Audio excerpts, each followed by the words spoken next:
Om Namo Bhagavate Vasudevaya. Om Namo Bhagavate Vasudevaya. Om Namo Bhagavate Vasudevaya. Om Namo Bhagavate Vasudevaya.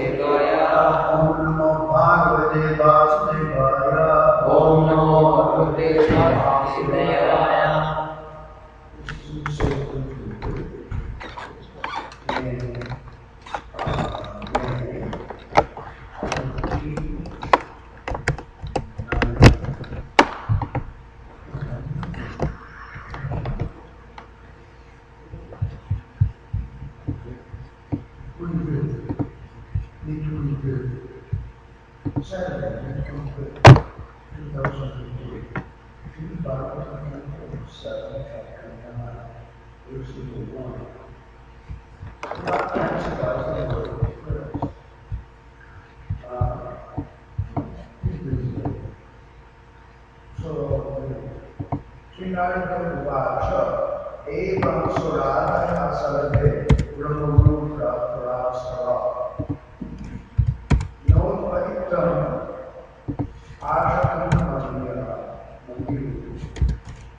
Narada Uvacha. The great saintly sage Narada said. The great saintly sage Narada said. Evam. Thus. Sura Adhara. Groups of demigods. Sarve. All. Brahma Brasada. Represented by Lord Brahma and Lord Shiva. Presented by Lord Brahma and Lord Shiva. Na. Upaitum. To go before the Lord. Ashakan. Able. Manyu Samam. Completely angry mood. Sudhurasadam. Very difficult to approach Lord Lakshmi Devi. Very difficult to approach Lord Lakshmi Devi. Translation purport by Srimad Bhagavatam. The great saint Narada continued. Demigods headed by Lord Brahma, Lord Shiva, and other great demigods cared not to come forward to the Lord, who at that time was extremely angry. Srimad Bhagavatam Das Thakur had sung in his prima about Chintamani Crown about the creation journey. Anger should be used to punish the beings of the enemies of devotees. Darwin Lord Logo Mohammed and Lord Sarja. Lust, anger, greed, delusion, pride, and all of the properties of anger. It was described actually in Kama Krishna Acharya, who use our desires to serve Krishna. Krishna Acharya. Go about the creation, and I'll use my anger against those who are enemies of those. And I'll use my greed to associate with devotees to hear Harikatha. And Moa Ishta Sanghavine, I'll become bewildered by the association with my Lord. Mother Krishna, and I'll chant with joy like that.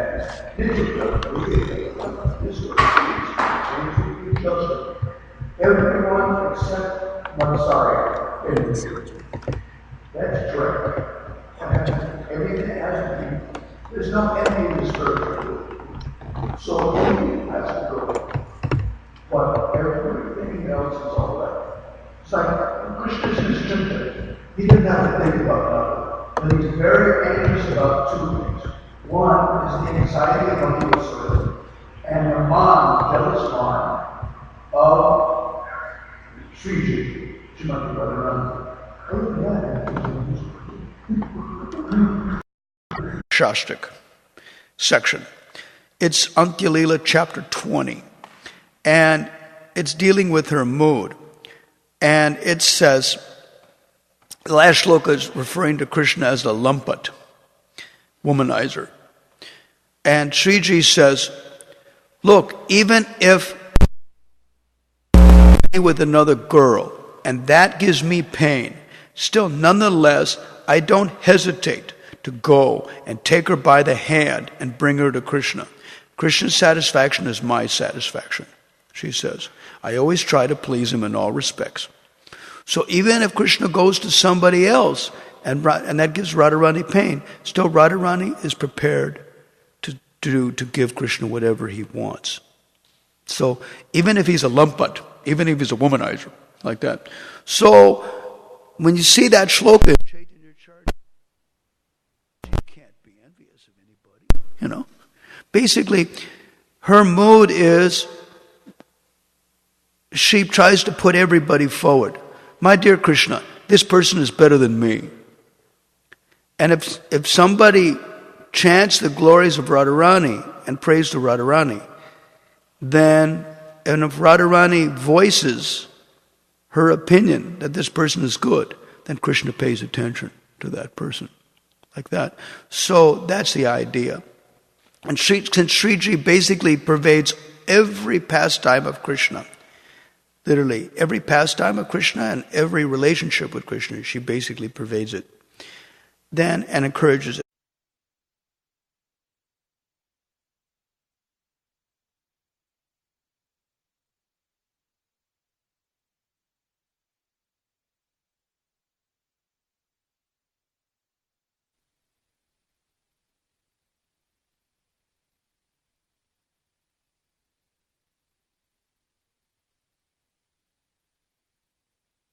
So it's interesting stuff.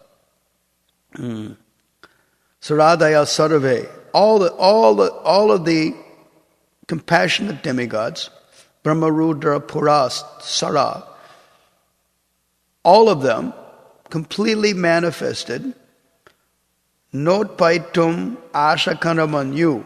They couldn't go, they couldn't find themselves to go near the Lord. Some Brahman, Sudarasadam, very difficult to go forward. It mentioned very difficult for them to go forward. They couldn't do it. They couldn't go there, like that. So then they're thinking, how to go there? Well, Nrsingadev appeared to protect Prahlad Maharaj, and so they pushed him forward.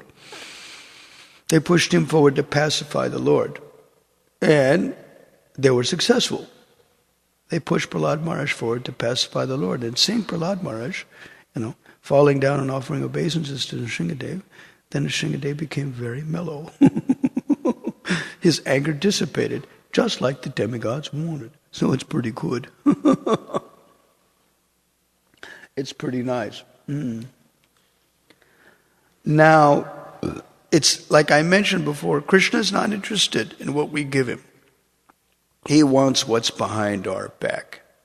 Now, he always promises that anybody who takes shelter of him, he is going to protect. Ramachandra is worshipped because this principle is glorified in Sanatan Shiksha, Chaitanya Charitamrita Madhya Lila, chapter 22. It's in verse number 34. When Sri Ramachandra says, Sakrit eva prapano yas tavasmi te chayachate abhayam sarvata tasmai dadam etadapratam mama. It's my vow. If anybody once says, I belong to you, then from that day forward, I will award them courage,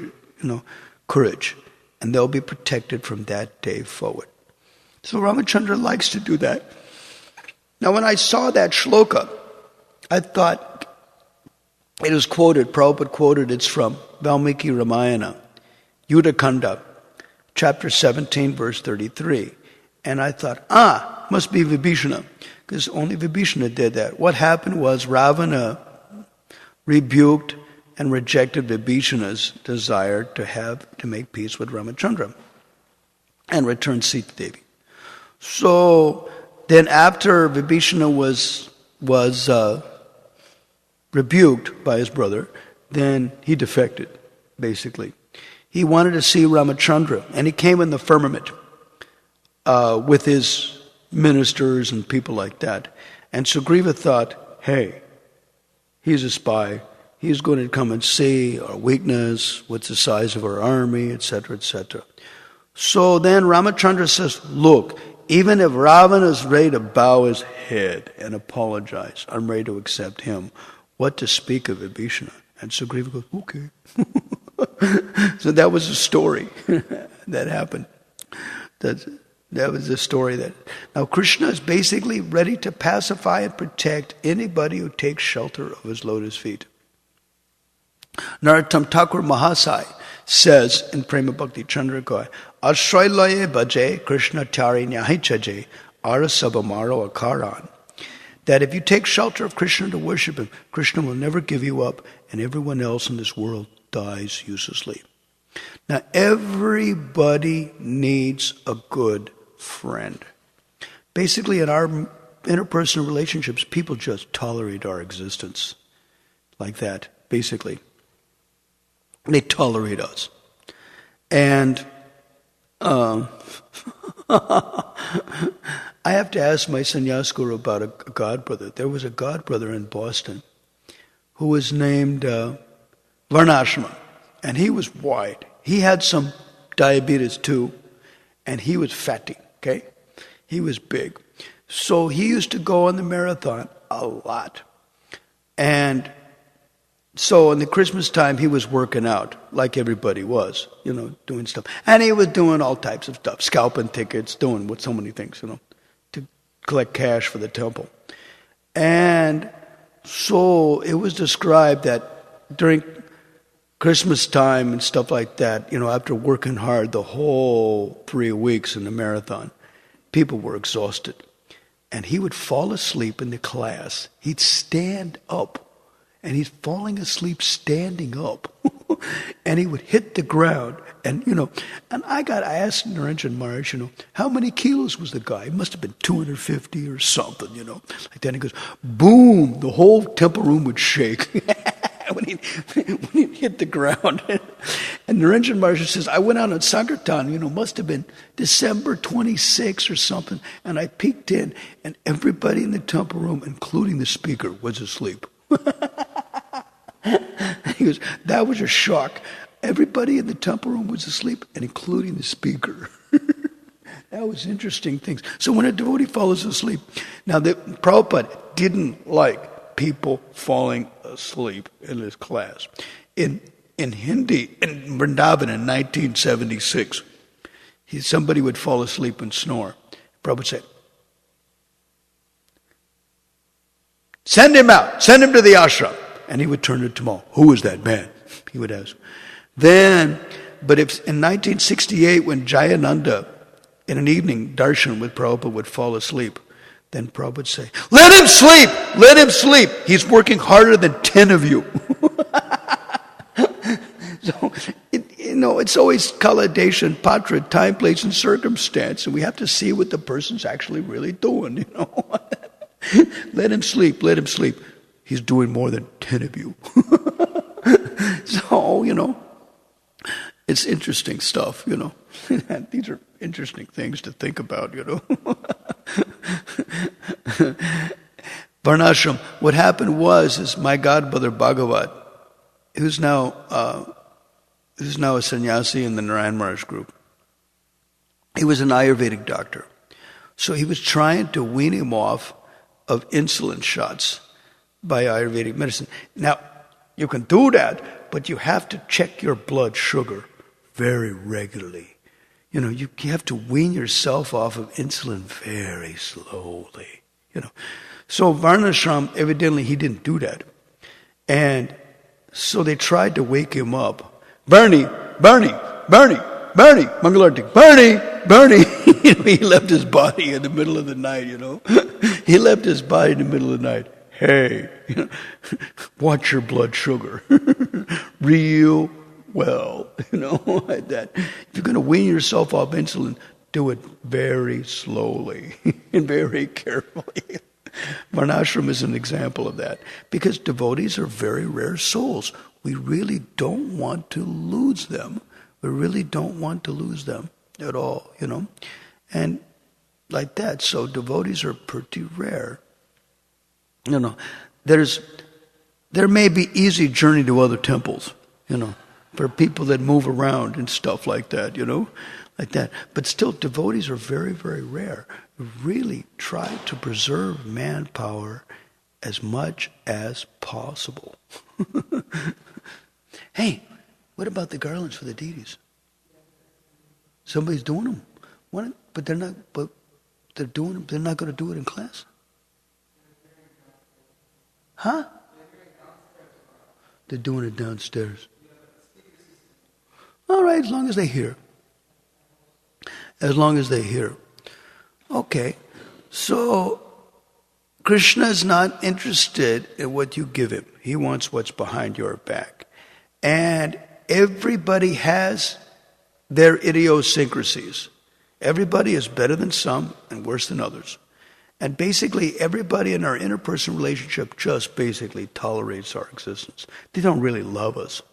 But Krishna's within the heart, and every living entity is his part and parcel, Vibhinamsha.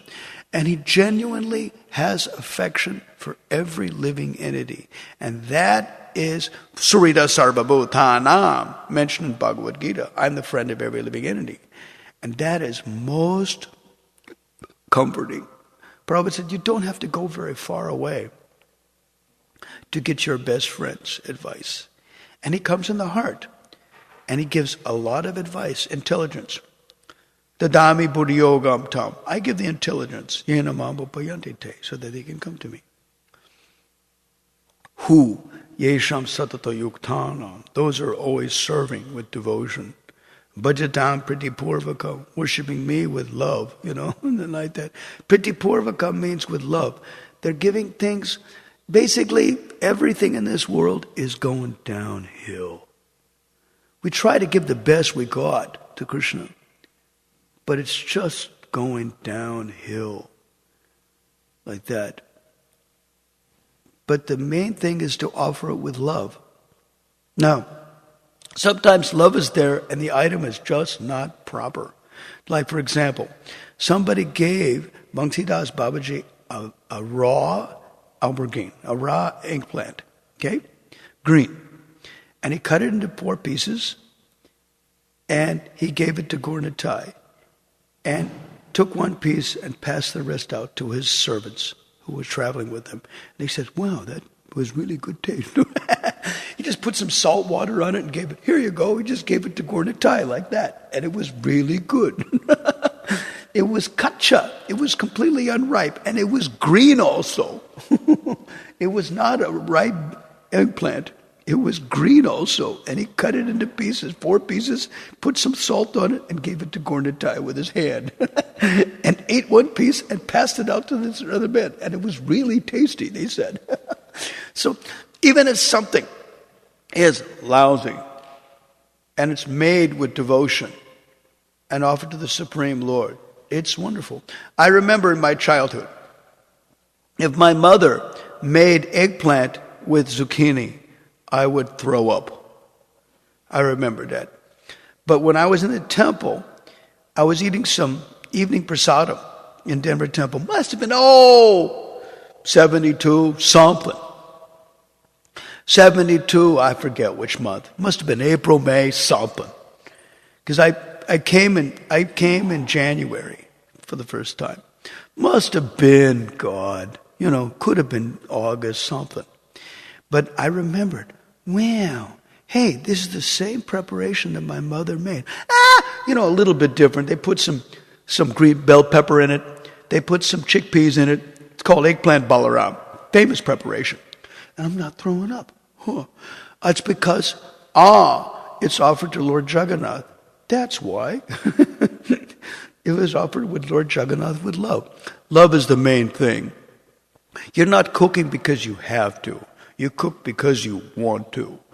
Those days are basically gone. People are cooking. In the old days, Prasada was a very big attraction. People used to go halfway across town just to the temple to get Prasada. Nowadays, it's just not there. I was in Auckland, and my disciples gave me some prasadam from the temple. And they said the attendance in the Sunday feast is decreasing. What for? And I just took a little bit of it. It wasn't hitting on nothing. And because I'm an old cook. You can never eat peaceful for the rest of your life. Everything is reverse engineering. So I just gave it away to them. You guys take it. It ain't hitting on nothing. It's lousy, stuff. And I gave it to them. And they said, hey, the Sunday feast attendance is going down. I said, what to do? The people are voting with their feet. It's not worth it for us to get in the car and drive halfway across town if what we're going to get, we're going to do better than that in our house. Like that. So prasadam was really a big pull. And we used to break our rear in the old days, 40 times, 50 times, tweaking that preparation until it was great. If it's not stolen, it's not good enough.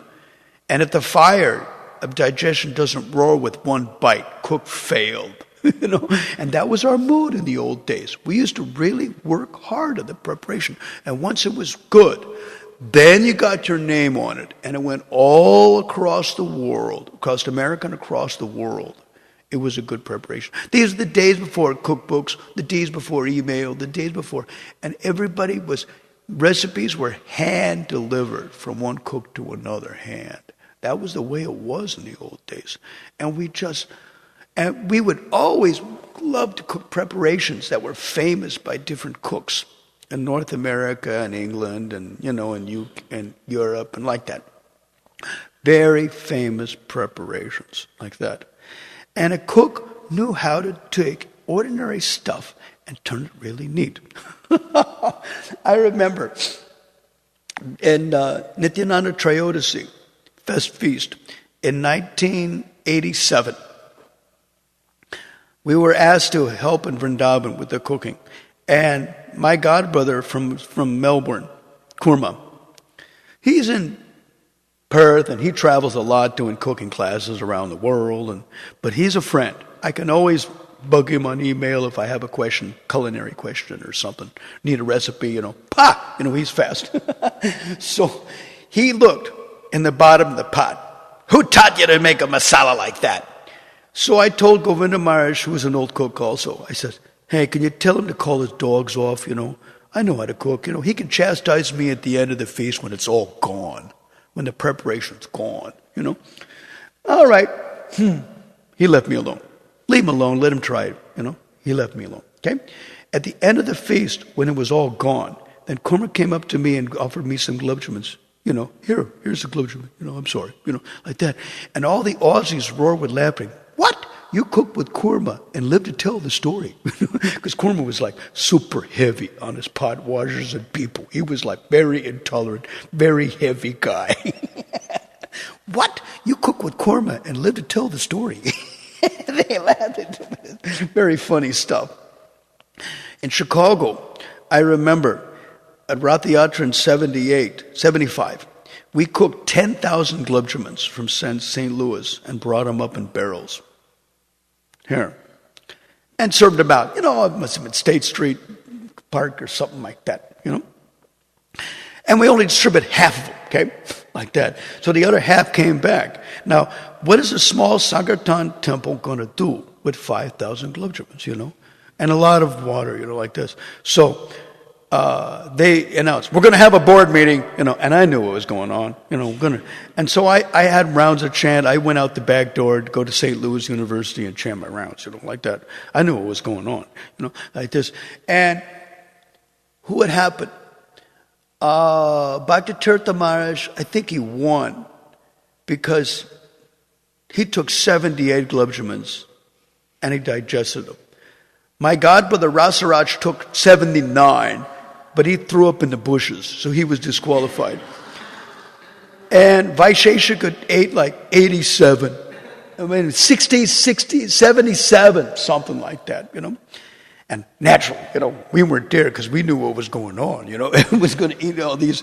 And a board meeting meant left side down on the boards, That was called a board meeting, And we have all this old prasadam, and you got to eat this stuff. Now, I remembered they had a meeting in Gita Nagari. Oh, God. I think it was 76, something like that. And I was situated in Kansas City, Kansas. Okay? And we had to drive halfway across America to get to Gita Nagari from Kansas. So I had these 5-gallon barrels full of stuff. So I made globjamans, I made Vishnu Gada's apple chutney, but it had lemon in it, which went bad. Okay? Vishnu Gada's apple chutney is famous with lemon and ginger in it. And it's really, really good. So I made apple chutney, and I made globjamans, and I made something else I forgot. Okay? And the globjamans went off. Okay? So my godbrothers were chasing me down in Gita Nagari and poured 4 liters of fermented globjaman juice in my throat.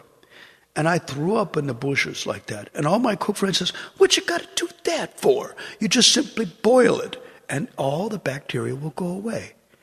You're using globjamans for a daily sweet or something like that, And you simply boil it, and all the bacteria goes away. Pretty good. And the same thing holds true with any drink. Any drink, any charnamrit goes off. Simply boil it. It's not going to taste the same, but it's not going to mess your stomach up. All the bacteria is gone. And I used to do it with any drink. Any tea, any sugar tea with honey, whatever, like that. Anything like that. Or any sometimes charnamrit will go. My deity's charnamrit will go in bottles because I've got lousy digestion. So sometimes I don't drink at all. Not like that. And there's sometimes a little bit of leftover on the side of the bottle. And it reacts with everything else. And it goes. Okay? So you simply put it in a pot and boil it. And it's fine. And put it back in the bottle. Wash the bottle out and put it back in the bottle. And it's fine. Not a problem with that, I learned that. My cook friends, what they got to do that to you for?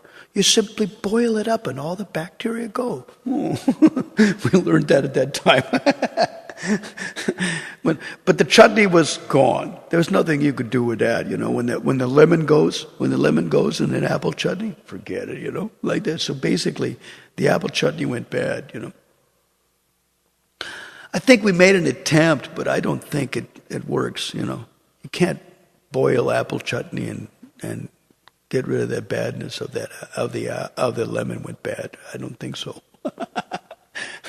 I'll never forget it. And another thing is we were cooking for 3 days globjamans in St. Louis. And so when the devotees would do Tulsi Puja, we were thinking that the devotees circumambulating Tulsi Rani were just like the globjamans going around the key. We were like hallucinating, globjamans, when you're cooking for 3 days straight, globjaman batches, like that. Boy, that was what we were doing. We were saying all that. That was pretty funny stuff. So everything has to be done with bhava. And there was a devotee of Lord Chaitanya Mahaprabhu, famous, named Shuklambara Brahmachari. And he was doing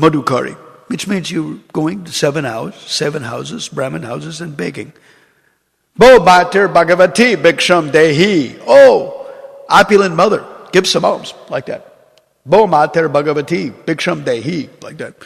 And so you can hear that line in Chanakya, in the stories, like that, in Chanakya movie. So it was pretty good. So, but they may give, they may not give. No, they'll give something now. Whatever they got, they give some rice, they give some dal, they give some vegetables. God knows, you know. So he was thinking of Lord Gauranga a lot, and say, "Bo Mater Bhagavati Bhiksham Dehi." Give. Oh, opulent mother, give something. You know. So a mother would give something, and then they may give, they may not give. So he was thinking of Gauranga, and so when he came back from his Bhikshu Madhukari, begging, then Lord Gauranga says, "What do you got in the jula, in the bag?" And so he said, Shuklambar said, "It's not fit for you." It means he has to cook it, he has to wash it, he has to prepare it. And Gauranga put his hand in the bag and took it raw. Popped it in his mouth. There's an Oriya, the temple president in Juhu, he's 56 years old, my same age, Brajahari Das. He told me that in his childhood in Orissa, that people used to grow stuff so purely and so nicely that the children could take raw rice and pop it in your mouth and it would totally go. Totally digest. Raw. Completely uncooked. So there was a lot of love there. So if you make something with love, chanting the Lord's names, Krishna will come and steal it before you even offer it. That's cool. Now Krishna's thievery pastimes are famous.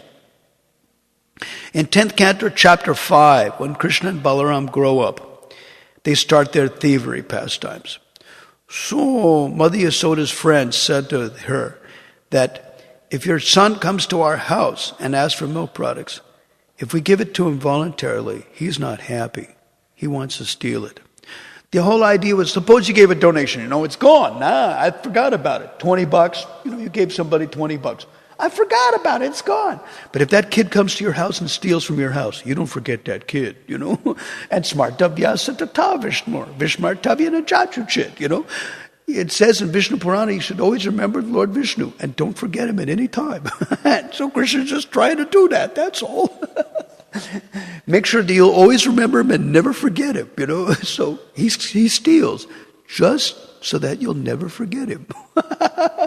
It's not the milk products, it's the love behind the milk products that he stole, So the love has to be really good. If the love is there, Krishna will steal it. It doesn't matter what it is, outfit, or garlands, or food stuff, or some offering to Krishna. Make it with love. Make it with really love. Saturate with love. Saturate with their lordship's names. Saturate it with thought. And it's nice. I remember there were Sankirtan boys in St. Louis when I was a pujari. They used to work really, really, really hard during class making garlands for the deities. They would make very, very colorful garlands according to the outfit that were going to be worn. And they were really, really good garlands. And they liked to make them for the Lord. And the Lord obviously liked because these devotees would offer with love. They used to and sometimes these boys would complain. They would come back late at night, and there's nothing for them to eat. The cook left to go home and be with his wife, and there's nothing for us to eat, and we're starving. And I said, give me 15 minutes, let me put the deities to rest. And I'm meditating. What's in the walk-in? Like that. And what can I do for the boys? And we did it. We did something for the boys. It's a very fun story, I remember going way up. The temple president was in the guru room on the 4th floor. And it was like August. It's like 90 degrees, pushing 100, like that. And he had the AC going full blast in the room. And he covered himself up with a blanket. And I would go up there, hey, Sura, the devotees are there. It's 11 o'clock at night. They want to take some prasadam. Get out of here! But Sura, we made some prasadam for them. We made Vaishnava fries and tomato chutney and grapefruit juice for the boys and like that. And he goes, really? Really? And he would come down and eat prasadam. We're all talking jokes about, all the boys they ripped off in the airport and like that, And we're roaring with laughter at 11:30 at night, eating prasadam. Eating prasadam at 11:30 at night, and swapping stories and like that, Tell us another story, And the boys would tell us stories, and it was a hilarious time, Scarfing prasadam at 11:30 at night, 11:20, 11:15 at night, and swapping stories. Wow, that was fun. Ooh. That was the good old days, We used to have a lot of fun with those days. That was pretty neat, So these same Sankirtan devotees, they used to really make really nice garlands for their lordships. And it was all very decorative. And so that the Lord really liked to accept that garland, that love from the devotees. So sometimes Krishna's gopis would make garlands and cry. When will Krishna come and accept our garlands? So the love of a devotee is very, very important.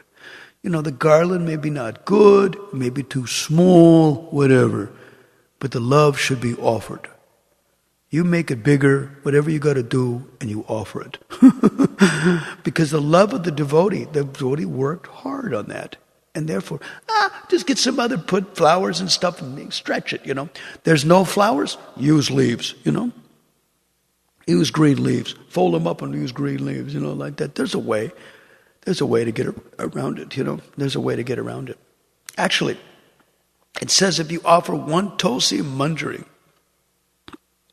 you get the benefit of offering all fragrant flowers. You know how much trouble it is to grow those fragrant flowers? You know how much trouble to collect it? In the wintertime, flowers are very, very expensive. You can offer Krishna one tulsi leaf. She's Pushpashara, the essence of all flowers. Offering Krishna one tulsi leaf equals all types of fragrant flowers. 4 out, Cheap and best. In the wintertime, you have difficulty offering flowers, just offer one tulsi leaf. Don't worry about it, Krishna will be happy with that one tulsi leaf. It says, in Hari Bhakti Vilas, Krishna can give up mukta, one flower, mogra, which is jasmine, representing Lakshmi Devi, Padma Purana says, komal, lotus, and hanker for dried tulsi. Not bad. Even if tulsi's dried, you can use it. It's neat stuff. Like that, it's neat stuff to offer the Supreme Lord His love. So, all this important demigods, Lord Brahma, Lord Shiva, and other compassionate demigods, Dayasura, it says here, Dayasura. Sura Daya Sarve. They were very kind demigods. Sarve, all of them. And they not patim asakan manyu sambramam sudara. They couldn't go near Nrsingadev. Very difficult to go near Nrsingadev. And even Lakshmi Devi was shocked. She never saw such a manifestation. She didn't go near. She was completely shocked at Nrsingadev. Ugra Nrsingadev has got Prahlad Maharaj there because only Prahlad could pacify Nrsingadev. Even Lakshmi Devi was scared and she didn't go near. So that form is called Ugra Nrsinga, which is only for renunciates to worship, and householders should not. If householders worship the Lord, Lakshmi Devi must be there, even if you can't see her. Even if you can't see her, she must be there. Otherwise, it would not be possible for householders to worship Nrsingadev without Lakshmi Devi there. Pretty interesting stuff. All right, Hare Krishna. I have to go do my puja. Is there any questions? Can I serve the devotees? Yes, Prabhu? Hey, I want to also thank the devotees who did Jagaran last night. It's never easy, to tell you frankly. I did Mohini Ekadasi on May 21st in Dallas. And at that night, I had a lot of editing work to do, about 2 hours of editing work of my Tulsi Amrita ebook that I still got work through. And I did that. And I had absolutely no problems. Stayed up all night, stayed for the Mangal Artik. I had no problems at all. Some days you got problems, some days you don't got problems. Hey, practice makes perfect. So it's going to take a while for people to get used to these things, these kind of things. Bhaktisiddhanta Saraswati Thakur said, we're here for a very short while. If the body wears out by constant service to Lord Hari, our efforts will be crowned with success. In Amritavani, he said, physical illness with Hari Bhajan is preferable to physical fitness without Hari Bhajan.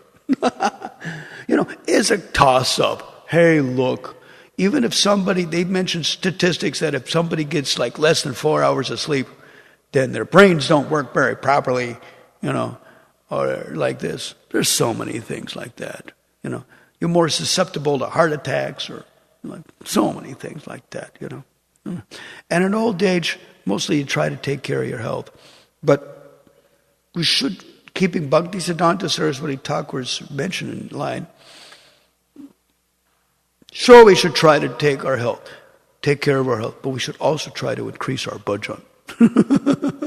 So it's basically that. What's your question, Prabhu? Raj, you were speaking about how the gopis would make a garland for Krishna, but then they'll say, when will Krishna come and accept my garland? You're making this point? You were making this point that the gopis, they would also make garlands for Krishna. But then they would cry, when will Krishna come and accept my garland? Yeah. So I was wondering if you could speak a little bit about this, like in my own personal experience, like sometimes when you make offerings to Krishna, the mood isn't really that, it doesn't even cross your mind that Krishna won't even come and accept. Yeah. You just think, I said the mantras, Yeah. So we're off. Yeah, we're off. Our mind is off. Yeah.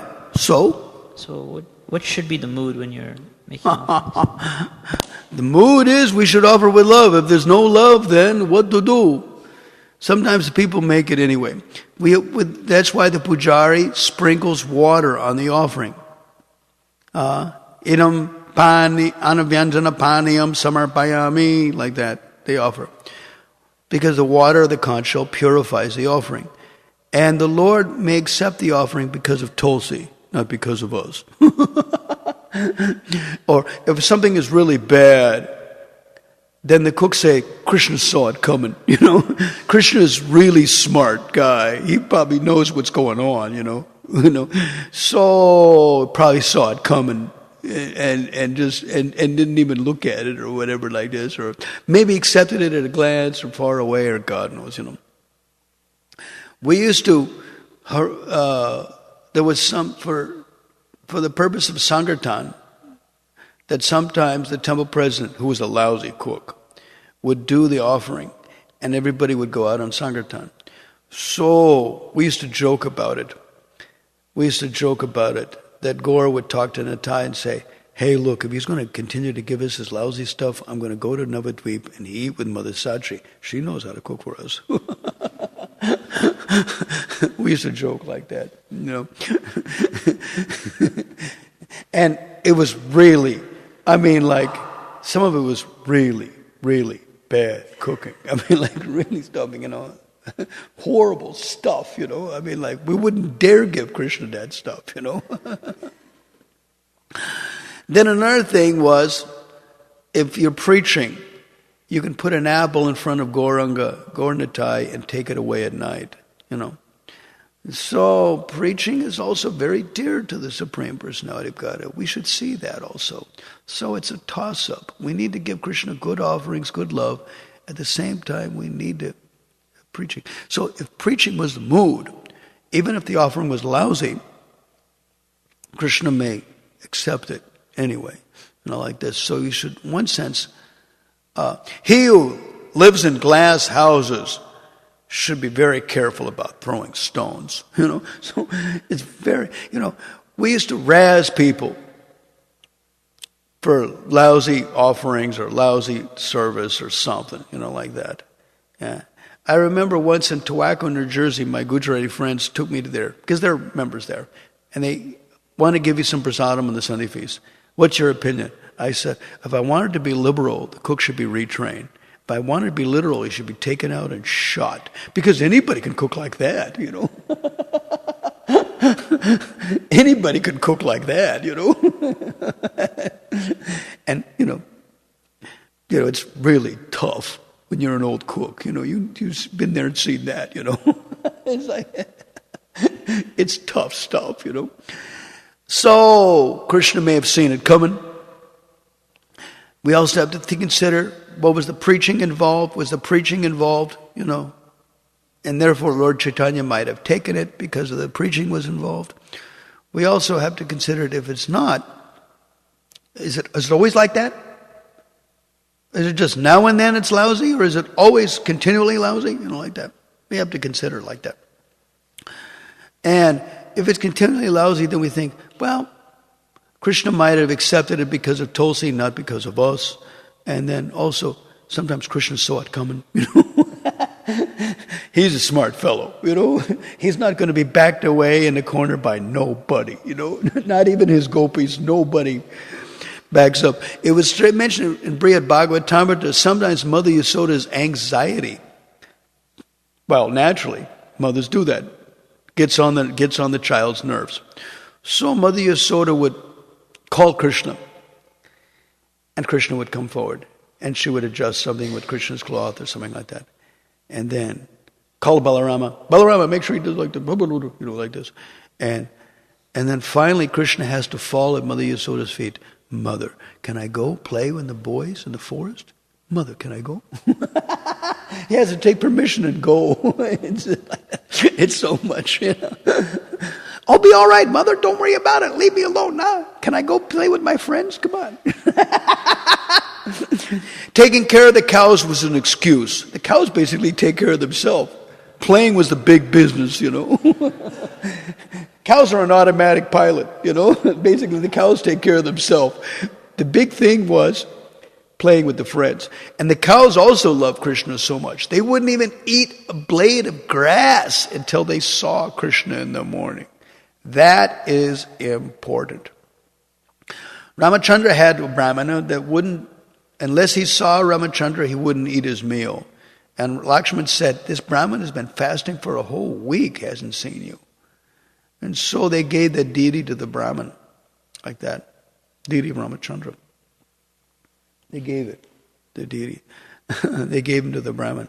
Actually, that deity came down in disciplic succession. It was given from the Raghu dynasty to some princess who was giving in dowry to the Surya dynasty. So that it was her deity. Family deity. So it went with her, as part of her dowry.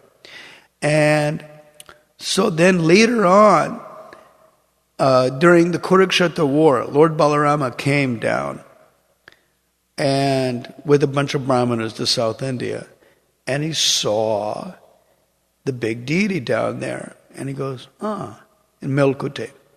And he goes, this is just right for our small deity and family. Really? So then after the Kurukshetra battle, Krishna went down there and saw it. It's called in Sanskrit Yadavagiri, the mountain of the Yadavas. They made a lot of pilgrimage down there. A lot of Yadus went there, a lot. Not only Balarama, the chief of the Yadus, and Krishna, but a lot of the Yadus went down there, must have. Otherwise, why is it called Yadavagiri? Like that. So it's pretty neat. So when Krishna saw it, he goes, Balaram, you're right. And gave the deity. Nanda Maharaj had worshipped that deity, also in that family. What happened was, there's a famous festival around Gaur Purnima in this city called the Vairmudi Utsav. So what happens was, Vairmudi was a crown. Now, the story goes that on the milk ocean, the Lord was reclining on Sesha and hearing the prayers of his devotees. And he took his crown off and left it on the side of his body. And he woke up, his crown was gone. Who was the last devotee offering prayers? And he asked Lakshmi, did you see who took my crown? I've been massaging your feet, she said. I didn't see anybody. Who was the last person? Turned out to be Bali Maharaj. And he goes, Bali has stolen my crown, Garuda. Now, he's a devotee. Don't beat him. So they wrestled for 1,000 celestial years, tugging on the crown. And the crown was jerked out of the hands of Bali by Garuda. And it mentions that the jerking was going on for so long that some of the gemstones that are divine gemstones fell out of the crown. So, when they brought that crown to some other artisans and material, he says, the gems on the other side are divine. Any gems we put will be an offense, we can't compare to the gems across it. So they left it blank, like that. So, and that crown is considered to be the Aniruddha Kirti from the milk ocean. Aniruddha is the Lord in charge of the mind. Okay? And lakhs of people come from Bangalore and other places, including Muslims. They'll come and they'll see the Lord dressed up in the card festival in the night with that thing. And if you're a devotee, you see it as a diamond. And if you're a non-devotee, you see it as a lump of coal on the head of the Lord. Pretty interesting stuff. Vairamudi Utsav. It used to go for, 100 kilometers or something like that. Kept in the safe in the vault in Mysore. Used to belong to the king. Then, during the British Raja, it was kept for 50 kilometers. People would worship it for 50 kilometers in procession. Offer boga and so many things like that. Then in the Indian period, since independence in 1947, now it goes only 15 kilometers, like that, in procession. People offer boga and like that for 15 kilometers. And one of the sadhus, he's elderly now, retired, hasn't left his body yet, Lakshmi Acharya, told me personally that actually I'm one of the priests that wrap up the crown before it goes back to the vault in Mysore. And it has a date on it, 1287, something like that, which is Srila Ramanujacharya's, 1296, something like that, which is Srila Ramanujacharya's time. Basically, it means that they had another artisan manufacture a duplicate crown, but the public thinks it's the original crown. So we don't bother their Shraddha. We'll tell them the truth. He told me that story, that it's actually it's 1296 on that side of the crown, which means somebody else made it. It's a duplicate crown. At least even then, stuff was pretty good, Artisans were good, jewelers were good. But he told me they didn't put any jewelry on it because they considered it would be an offense to the other jewels, the other divine gems that are flawless. No gem in this material world could compare to that gem. Garuda, Bali Maharaj was the last person offering prayers. He stole my crown. So you can get it from him, but don't beat him. He's a devotee. So 1,000 celestials. So what happened is Garuda got the crown back, okay? And then Krishna and Balaram had descended in Vrindavan. So he was on his way back to Vaikuntha with the crown. He saw Krishna and Balaram are there in the forest of Vrindavan. So he landed, and he thought, well, I should go so far, and gave the crown to them. So the crown is the Chintamani Crown. Okay, so they put it on Balarama's head, and the crown went, chit, and it shipped to his head, and all the boys were in stitches. They laughed at that because Balaram looked pretty funny with that crown. Evidently, it's a very opulent crown and like that, and Balaram was a coward boy, like that. And then they put the crown on Krishna's head, and the crown went like that, and to adjust Krishna's head size, and all the boys were in stitches, and then Krishna and Balaram said, what are we going to do with this crown? He says, we'll give it to Narayan Maharaj, Nanda Maharaj's Narayan deity. So they gave it to that deity. Famous story how it worked out. Between Lakshmi Acharya and Gaurkeshwar, he told me this story. Pretty neat story about this crown.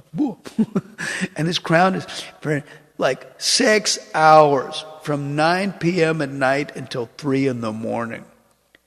It's going on Car Street around this temple. And literally 4 lakhs of people, 400,000 people will come from Bangalore just to see this crown. And there's another thing about it is that the Mughals were stealing deities, breaking Hindu temples, killing sadhus, and so the vault was full of deities. So, Srila Ramanujacharya, when he got to Melkote, he went in front of the Lord. And he goes, "Where is your Utsav Murti?" He prayed to the Lord. And the Lord told him, "He's in Delhi." Really? So Srila Ramanujacharya went with a procession of sadhus all the way to Delhi and asked the Sultan, "We want the deity back." "God, I got so many Hindu idols in my treasury. How do you know that?" "So, now if you go in the treasury, if you find it, you can take it." So Srila Ramanujacharya went with all of his devotees and went inside the Sultan's treasury and looked, and they couldn't find it. Then Srila Ramanujacharya sat in meditation and prayed to the Lord, "Where are you?" And the Lord told him, "I'm with the Sultan's daughter's room." The private room of the Sultan's daughter. Muslim girl, like that. And so Srila Ramanujacharya said that. Now the mantri, Hindu prime ministers, Muslims kept Hindu prime ministers because they wouldn't riot and try to usurp the throne like that. So this guy was smart Brahmin. So he goes, "Look, if he's got such a nice relationship with him, if he can talk, he can walk also.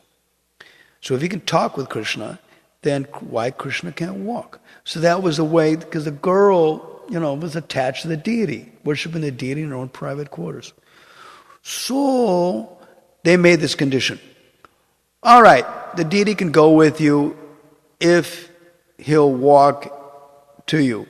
So Srila Ramanujacharya accepted that and sat in meditation and said, "Selva Pillai, oh child Narayana, please come." And the Lord got up and walked.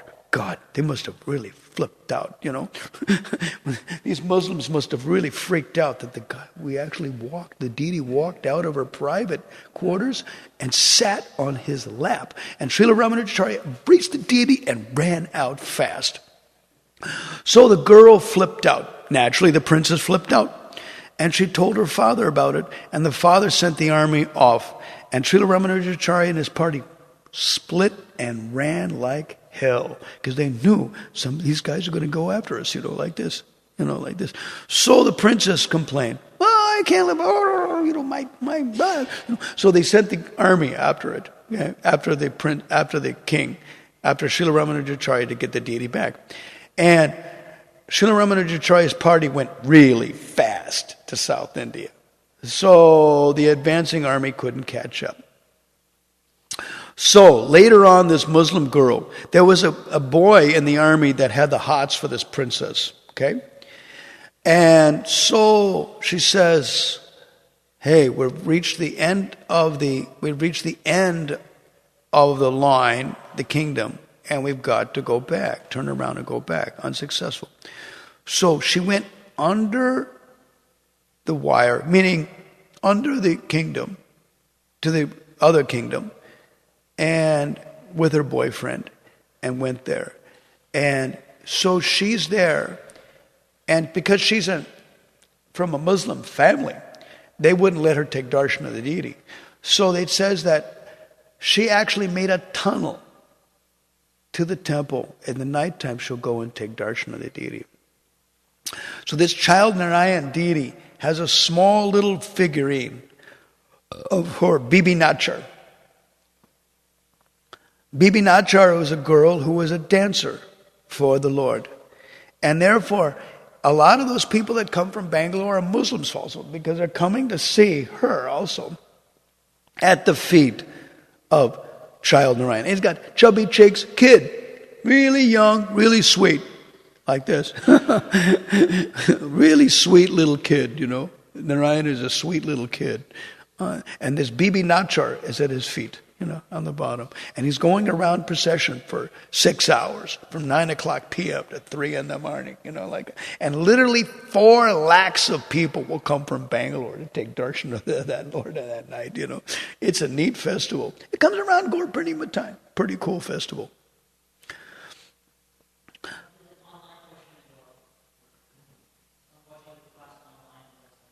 What happened to them? What happened to the microphone? The microphone's gone? Someone watching the class is asking a question online. May I ask that question? He has a question. Somebody else has a question. Yeah. So what's the question? This is from Carlos. Thanks, Maharaj, for the lecture. My question is, what's more important, quality of the offering or the mood of the offering? If the mood of the offering is there, the quality will be there. But try to give the best thing. But naturally, the mood is more important than the quality. That was the essence of Vangsidas Babaji Maharaj's offering. They gave him a kacha begun, an unripe green eggplant. Not really fit, not proper. And he cut it into 4 pieces, stuck some salt on it, and gave it to Gornatai. And ate 1 piece and gave the other 3 pieces to his servants. And he said, well, it's pretty good, but. So even if something is not good, if it's saturated with devotion, then Krishna will like it anyway. Naturally, you try to get the best you got. Sometimes you just don't got the best. You're stuck with stuff. In the old days, we used to get all types of junk. From the farmer's market, on the Friday or whatever, the Bogarun. And you never know what you're going to get free or cheap. And 1/2 of it used to go for the Sunday feast. And the other half of it, you got to stretch through the whole week, for everybody. So you had to know all different varieties of preparation to make with that stuff, to make it stretch, And sometimes you just didn't have proper ingredients, So you knew also there's other stuff you can substitute. That if you're going to put this in, then you put this spice and other things like that to make it roar, to make it good, Cooks knew how to do it. Like I also mentioned, sometimes they mention, well, the karmis are eating meat. So should we give grains on ekadasi in our restaurants? If they do, this means the cooks are lousy. Because any cook with their salt knows how to make a lot of good ekadasi preparations. Just like yesterday wasn't so bad. Vishwakarma knows. On the appearance day of the Lord, it should be an ekadasi feast. So he made all different preparations, all the ekadasi stuff. He knows what he's doing. He's good. All right, like that. It's something to think about. Feast we can eat today. Grains are always there for the deities the next day. No one dies for want of grains, for one night, like that. But if devotion is there, then it'll be good. Devotion is more important than the item, than the quality. Of course, quality is part of the bhakti, part of love, is to give good quality. You try to give your best, whatever you can. Some days, circumstantially, you just don't got it. It's like the older generation. When things are very expensive and the grandchildren are junk, then the older generation leave their body happily, Otherwise, there was a fitness guru, Jack LaLanne, who left his body last year at the age of 96. And at 90, in his sleep. And at 95, a journalist asked him, what are you thinking about death? And he goes, bad for my profile. He was basically an educator, So he left his body. At 80 years old, he pulled 2 boats full of people under the Bay River in San Francisco. 2 boats full of people underwater at 80 years old. The guy was strong as a bull. And he was always a fitness guru and very nice. Anything else? That's all. That's what the guy said. Hare Krishna. Jai Kishore Kishore Gornatai Jagannath Baladev Subhadramaya. Prahlad Maharaj ki jai. Narahari ki jai. Now I can